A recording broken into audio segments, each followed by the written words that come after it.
Hello, welcome to law excellence. ఇవాల్టి వీడియోలో మనం ఈనాడు, సాక్షి మరియు నమస్తే తెలంగాణ పేపర్స్లోని ఇంపార్టెంట్ ఆర్టికల్స్ గురించి డిస్కస్ చేసుకుందాం. ఇవాల్టి మన ఫస్ట్ ఆర్టికల్ వచ్చేసి అంతర్జాతీయ మాతృభాష దినోత్సవానికి సంబంధించి. మన మాతృభాష అంటే అమ్మ భాషలో ఏదైనా భావ వ్యక్తీకరణ అనేది మనకి చాలా సులువుగా ఉంటుంది. ఒక దేశ సాంస్కృతిక నాగరికతల అభివృద్ధి క్రమంలో తరతరాల మధ్య భాషలు ప్రధాన వారధులుగా పనిచేస్తూ ఉన్నాయి. ప్రపంచీకరణ, పాశ్చాత్యీకరణ వీటితో మన యొక్క సంస్కృతి భాషలతో పాటుగా చాలా మాండలికాలు కూడా ప్రభావితమయ్యాయి. ఇలాంటి తరుణంలో ఈ అంతర్జాతీయ మాతృభాషా దినోత్సవం అన్నటువంటిది మనకి చాలా ప్రత్యేకమైంది. అయితే ప్రపంచవ్యాప్తంగా కూడా అనేక భాషల మనుగడ అనేది ప్రశ్నార్థకం అవుతున్నటువంటి నేపథ్యంలో 1999 సంవత్సరం నవంబర్లో ఫిబ్రవరి 21వ తేదీని అంతర్జాతీయ మాతృభాషా దినోత్సవంగా యునెస్కో ప్రకటించటం జరిగింది. సభ్య దేశాల భాషా సాంస్కృతిక వైవిధ్యాన్ని రక్షించటం కోసం యునెస్కో కృషి చేస్తోంది. ఇందులో భాగంగా బహుళ భాషా అభ్యసనానికి సాంకేతికత వినియోగం, సవాళ్లు, అవకాశాలు అన్నటువంటిది ఈ సంవత్సరం థీమ్గా అంటే 2022 థీమ్గా అంతర్జాతీయ మాతృభాషా దినోత్సవాన్ని మనం జరుపుకుంటూ ఉన్నాము. అయితే మనం చూస్తే ఆల్రెడీ దీనికి సంబంధించి ఒకరి మాతృభాష వినియోగంలో పెరుగుదలని అంచనా వేసి బహుళ భాషా విద్యలో చేర్చటం అన్నటువంటిది, అలాగే భారతీయ తరగతి గదులకి దీన్ని వర్తింపజేసి ప్రాంతీయ ప్రపంచ స్థాయిలో అభివృద్ధి చెందుతున్నటువంటి సవాళ్లను పరిష్కరించటం ద్వారా కొత్త అభ్యసన మార్గాల్ని అన్వేషించటం, ఇవన్నీ కూడా మన యొక్క జాతీయ విద్యా విధానం 2020లో ఉన్నటువంటి అంశాలు. అయితే ఈ జాతీయ విద్యా విధానం ప్రాథమిక స్థాయిలో కనీసం 5వ తరగతి వరకు అయినా కూడా మాతృభాషని బోధనా మాధ్యమంగా ప్రోత్సహించటానికి వీలు కల్పిస్తోంది. అయితే మనం చూస్తే 4 ఏళ్ల కిందటి భాషా జనాభా లెక్కల ప్రకారం మన భారతదేశంలో దాదాపు 19,500 భాషలు, మాండలికాలు ఉన్నాయి. అయితే వాటిలో 121 భాషల్ని మన దేశంలో 10,000కి మించి ప్రజలు మాట్లాడుతూ ఉన్నారు. అంతరించిపోతున్నటువంటి భాషల జాబితాలోకి 196 భాషలు వచ్చాయి. ఈ 196 భారతీయ భాషల్ని పునరుద్ధరించటం అనేటటువంటిది ఇప్పుడు మన సమిష్టి బాధ్యత. అంటే మన యొక్క విలువలు, సాంప్రదాయాలు, కథలు, ప్రవర్తన, నిబంధనలు, సామెతలు, సూక్తులు ఇవన్నీ కూడా ఒక భాషకి చాలా ఇంపార్టెంట్. అంటే ఒక భాషని సాంస్కృతిక చిహ్నంగా మనం భావిస్తే ఆ భాషని పునరుద్ధరించటం అనేటటువంటిది ఖచ్చితంగా మన బాధ్యత అవుతుంది. ఇక్కడ క్వశ్చన్ చూడండి, అంతర్జాతీయ మాతృభాషా దినోత్సవాన్ని ఎప్పుడు జరుపుకుంటాము? ఎప్పుడు? ఫిబ్రవరి 21వ తేదీన. మన నెక్స్ట్ ఆర్టికల్ వచ్చేసి ఇటీవల క్వాడ్ సభ్య దేశాల విదేశాంగ మంత్రుల సదస్సు అనేటటువంటిది ఆస్ట్రేలియాలో జరిగింది. దానికి సంబంధించి హిందూ పసిఫిక్ మహాసముద్ర ప్రాంతం మీద పైచేయి సాధించటం కోసం చైనా ప్రయత్నిస్తూ ఉన్నటువంటి సందర్భంగా చైనాని నిలుపుదల చేయాలి అన్నట్టుగా క్వాడ్ దేశాలు ప్రకటించాయి. ఆ ప్రాంతాన్ని అంతర్జాతీయ స్వేచ్ఛాయుత వాణిజ్య కార్యకలాపాలకి అలాగే సురక్షిత నౌకాయానానికి నెలవుగా మార్చటం కోసం మిగిలిన దేశాల మద్దతును కూడా కూడగొట్టుకోవాలి అన్నట్టుగా అన్ని దేశాలు కూడా ప్రకటించాయి. అంతేకాకుండా ఈ చతుర్భుజ భద్రతా చర్చల యంత్రాంగం అంటే క్వాడ్కి సంబంధించి దీనిని క్వాడ్ ప్లస్ అనే పేరిట విస్తరించి మరిన్ని దేశాలకి ఇందులో చోటు కల్పించాలి అన్నట్టుగా సంకల్పించాయి. అయితే ఆస్ట్రేలియాలోని మెల్బోర్న్లో ఇటీవల సమావేశమైనటువంటి ఈ 4 సభ్య దేశాల విదేశాంగ మంత్రులు కూడా ఒక సంయుక్త ప్రకటనని విడుదల చేయటం జరిగింది. దీని కింద ఏంటి? క్వాడ్ పరిధిని పెంచుకోవటం ద్వారా పశ్చిమ దేశాల సైనిక కూటమి అయినటువంటి నాటో మాదిరిగానే తూర్పు ప్రాంతంలో కూడా పరస్పర సహకారానికి ఆలంబన చేసుకోవచ్చు అన్నట్టుగా ఇది చెప్పటం జరిగింది. అయితే ఇందులో మనం చూస్తే ఈ ఏడాది ప్రథమార్థంలోనే జపాన్ వేదికగా 4 దేశాల అగ్రనేతలు కూడా శిఖరాగ్ర సదస్సును నిర్వహించాలి అన్నట్టుగా నిర్ణయించారు. ఇక్కడ క్వశ్చన్ చూడండి, ఇటీవల క్వాడ్ సభ్య దేశాల విదేశాంగ మంత్రుల సదస్సు ఎక్కడ జరిగింది? ఇందులోని సభ్య దేశాలు ఏవి? ఎక్కడ జరిగింది ఈ సదస్సు? మెల్బోర్న్. ఎక్కడ ఉంది మెల్బోర్న్ అన్నటువంటిది? ఆస్ట్రేలియా. అయితే ఇందులో ఉన్నటువంటి సభ్య దేశాలేంటి క్వాడ్లో? 1 మన భారతదేశం, 2 USA, 3 ఆస్ట్రేలియా, 4 జపాన్. ఈ 4 దేశాలు కలిసి క్వాడ్ లేదా చతుర్భుజ కూటమిగా ఏర్పడ్డాయి. మన నెక్స్ట్ ఆర్టికల్ వచ్చేసి ఆంధ్రప్రదేశ్లోని కాకినాడ ఓడరేవుకి దాదాపు 18 కిలోమీటర్ల దూరంలో ఉండేటటువంటి ఉప్పాడ అనే గ్రామం.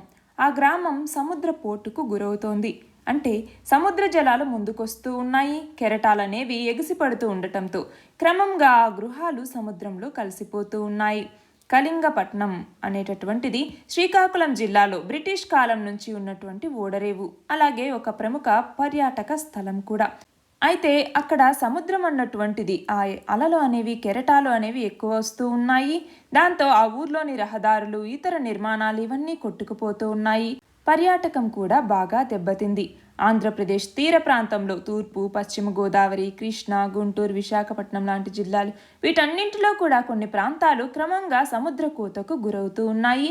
ఏపీలోని తీర ప్రాంతంలో దాదాపు 30% వరకు సముద్ర కోతకు గురయ్యే ప్రమాదం ఉంది అన్నట్టుగా జాతీయ తీర పరిశోధనా కేంద్రం చెప్తోంది. అలాగే మన ఒక్క ఏపీ కాకుండా ఒడిశా, పశ్చిమ బెంగాల్ లాంటి రాష్ట్రాలు కూడా ఇదే సమస్యతో సతమతమవుతూ ఉన్నాయి. అయితే వాతావరణ మార్పులు, భూతాపం కారణంగా సముద్రం ముందుకు రావటం, కెరటాలు ఎక్కువ ఎత్తులో రావటంతో తీర ప్రాంతాలకి ముప్పు అనేది పొంచి ఉంది. ఇప్పటికే కొన్ని చోట్ల ఆ ప్రభావం అనేది కనపడుతూ ఉంది. రాబోయే 20-30 ఏళ్లలో ఈ ప్రభావం మరింత విషమిస్తుంది అన్నట్టుగా పరిశోధకులు హెచ్చరిస్తూ ఉన్నారు. అయితే సముద్ర ఉపరితల ఉష్ణోగ్రతలు పెరగటం వల్ల ఇలాంటి ఇబ్బందులు అనేవి సంభవిస్తూ ఉన్నాయి. ఈ ప్రభావం తీర ప్రాంతాల్లోని దాదాపు 40% ప్రజల మీద ఉంటుంది అన్నట్టుగా చెప్పటం జరిగింది. అయితే మనం చూస్తే ఒడిశాలోని పూరీ జిల్లాలో 1999లో అక్కడ ఉన్నట్టుండి కెరటాలు అనేవి ఎగిసిపడడంతో చాలామంది ఇల్లు వదిలిపెట్టి వెళ్లాల్సి వచ్చింది. అక్కడికి సమీపంలో ఉన్నటువంటి చెనువా అనేటటువంటి గ్రామవాసులైతే 2 సార్లు తమ ప్రాంతాలని ఖాళీ చేశారు. అలాగే ఈ ఆంధ్ర ఒడిశా సరిహద్దు ప్రాంతంలో ఉన్నటువంటి గంజాం అనే జిల్లాలో రామాయపట్నం కూడా, అక్కడ 10 గ్రామాలు పూర్తిగా శిథిలావస్థకి చేరుకున్నాయి. అలాగే ఒడిశా తీర ప్రాంతాల్లోని 40% గ్రామాలు సముద్ర కోతకి గురయ్యే ప్రమాదం పొంచి ఉన్నా కూడా అధికారులు పట్టించుకోవట్లేదు అన్నట్లుగా ఈ ఆర్టికల్. మనం చూస్తే దేశవ్యాప్తంగా సముద్ర కోతలు ఎక్కువగా ఉన్నటువంటి 98 హాట్స్పాట్లని ఈ జాతీయ తీర పరిశోధనా కేంద్రం అనేటటువంటిది గుర్తించింది. అందులో అత్యధికంగా తమిళనాడులో 28, పశ్చిమ బెంగాల్లో 16, ఆంధ్రప్రదేశ్లో 7, ఒడిశాలో 5, పుదుచ్చేరిలో 3 ఉన్నాయి.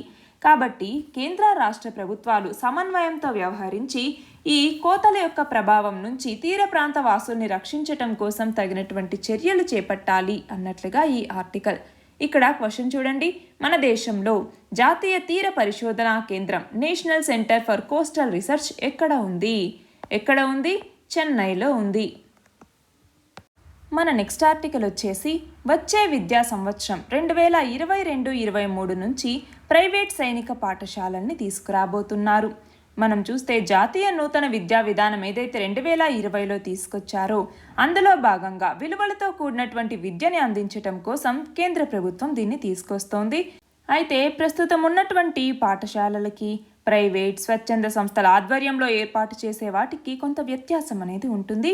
అయితే వీటన్నింటికీ కూడా రక్షణ మంత్రిత్వ శాఖ నియంత్రణలో ఉండేటటువంటి సైనిక పాఠశాల సొసైటీ అనుబంధ గుర్తింపుని ఇస్తుంది.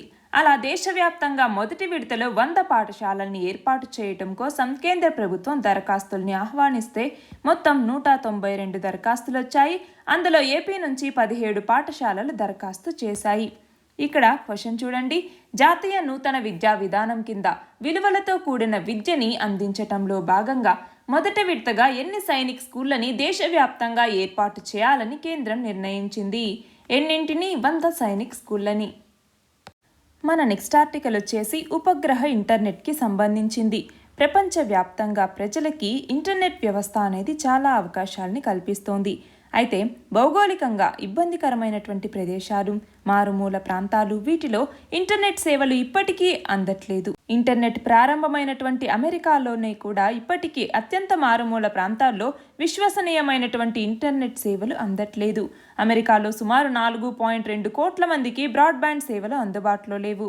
ప్రపంచవ్యాప్తంగా ఉన్నటువంటి ఈ ఇబ్బందిని అధిగమించటానికి ఉపగ్రహాల సహాయంతో బ్రాడ్బ్యాండ్ ఇంటర్నెట్ సేవలు అందించటం మీద చాలా సంస్థల దృష్టి పెట్టడం జరిగింది. స్పేస్ ఎక్స్ అధినేత అయినటువంటి ఎలాన్ మస్క్ స్టార్ లింక్ అనే పేరిట భారీ ప్రాజెక్ట్ని చేపట్టారు. అమెరికాతో సహా చాలా దేశాల్లో సర్వీసులు అందిస్తూ ఉన్నారు.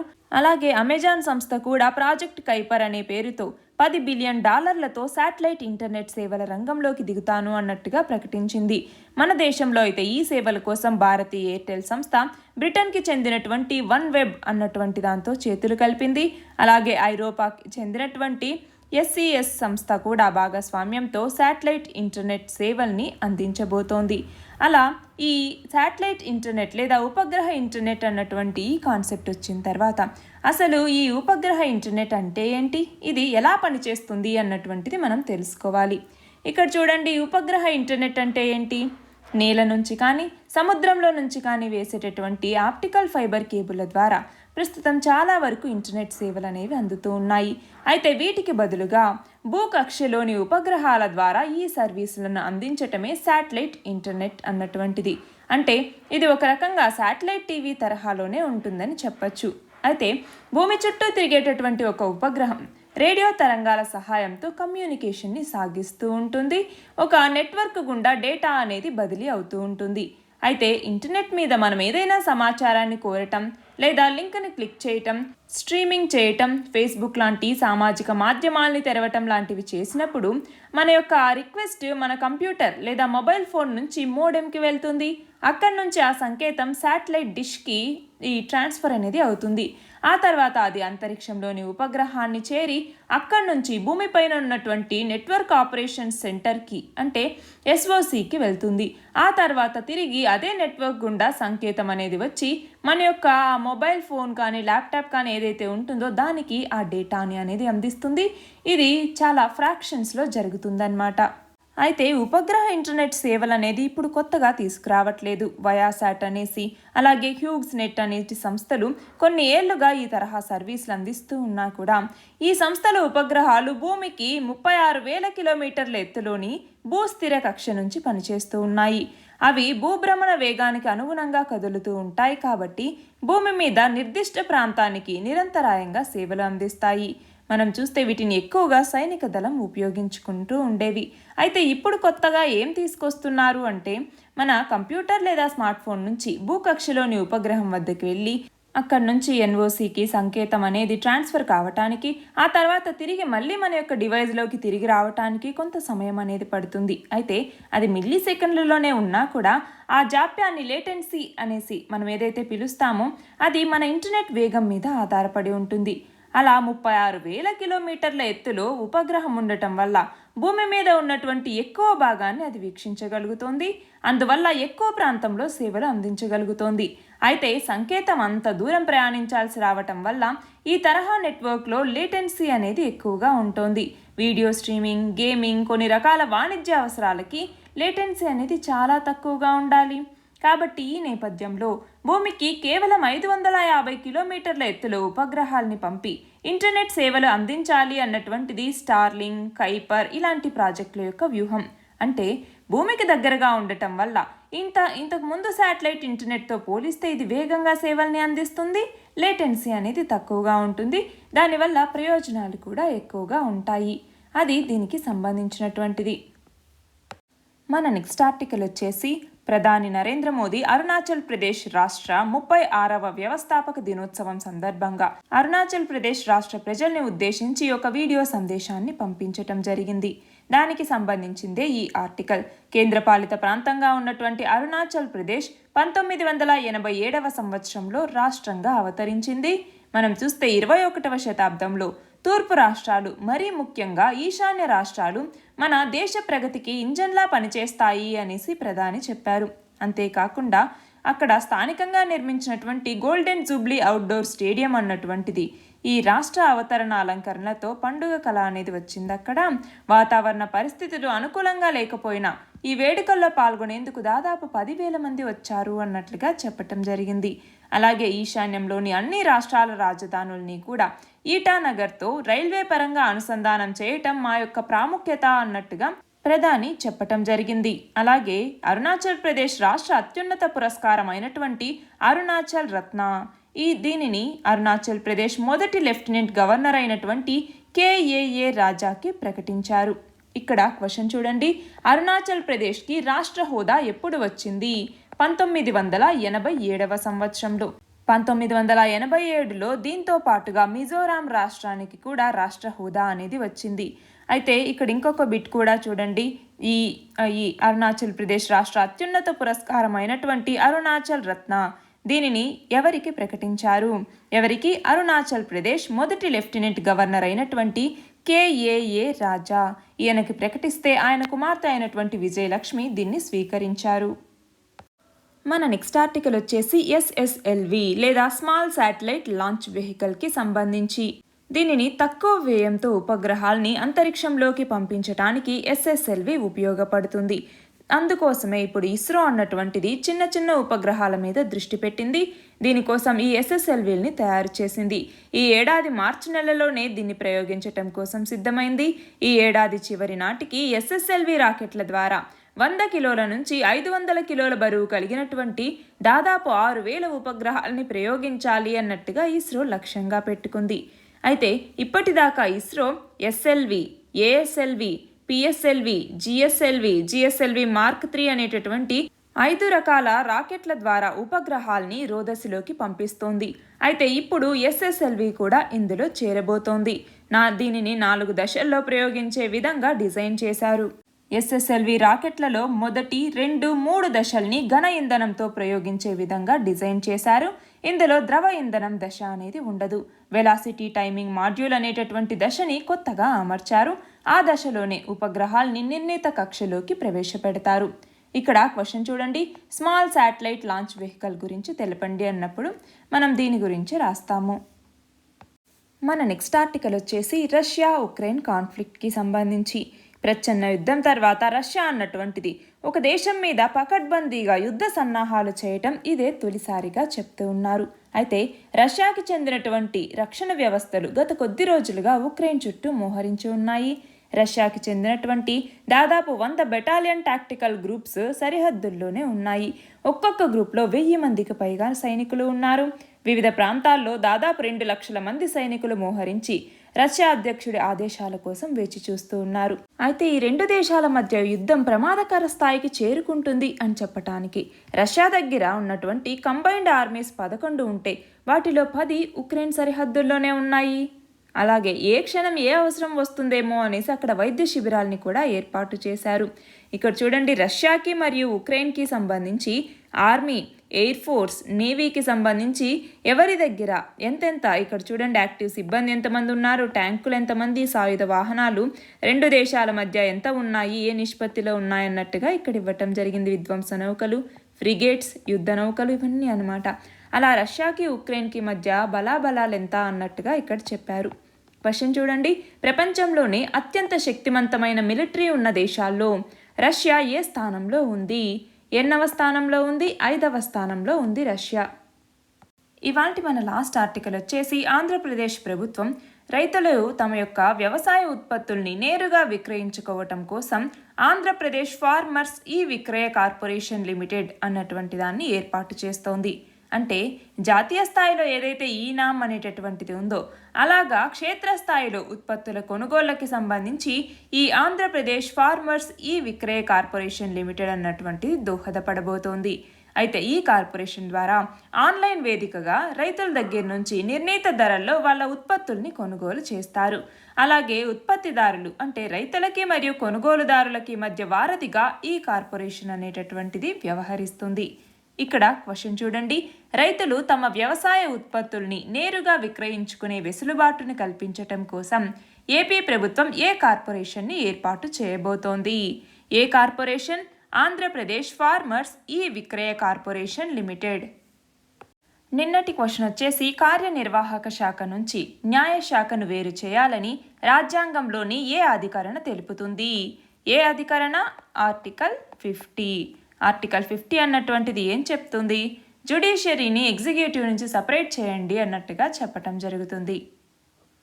ఇవాల్టి క్వశ్చన్ వచ్చేసి పోలీసు దళాల ఆధునికీకరణ బృహత్తర పథకాన్ని ఎంత మొత్తంతో 2021-22 నుంచి 2025-26 వరకు కొనసాగించేందుకు కేంద్ర ప్రభుత్వం ఆమోదం తెలిపింది? దీని ఆన్సర్ కమెంట్ సెక్షన్లో ఇవ్వండి. కరెక్ట్ ఆన్సర్ రేపటి వీడియోలో చూద్దాం. All the very best and thank you very much.